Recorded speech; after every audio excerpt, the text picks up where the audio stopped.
Hello humans, I'm an amateur historian, and welcome to a town called Vulcan. Vulcan here, like many other small towns, was once a thriving coal mining town, but after the mine dried up in the 60s, many families moved away, leaving the community poor and small.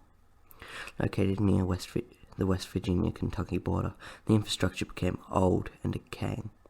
Vulcan ended up stuck with two paths out: a privately owned gravel road that was trespass if you stepped on, and a decaying footbridge.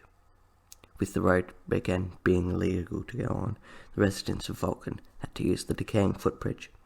This was dangerous as the bridge was on the verge of collapse and missing many footboards. In 1975, the bridge unsurprisingly collapsed, leaving the 50 families of Vulcan trapped and forced to trespass on the road. They petitioned the West Virginian government to help rebuild the bridge.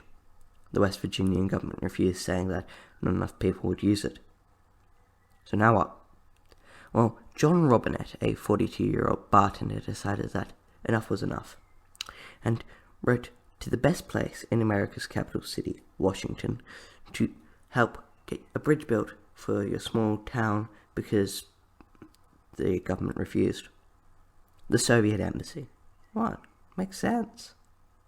But John wasn't an idiot. He knew that the Soviets might refuse to help his small American town. So he decided to write to officials in a quote-unquote democratic country. He wrote to the officials in East Germany. He thought that the communists would take the chance to get one up on the American capitalists. Well, the Kremlin never responded, but a Russian journalist living in New York named Iona Andorov got wind of the news and travelled to Vulcan to assess the situation. The news of a small West Virginian town having to ask the commies for help set America's headlines ablaze.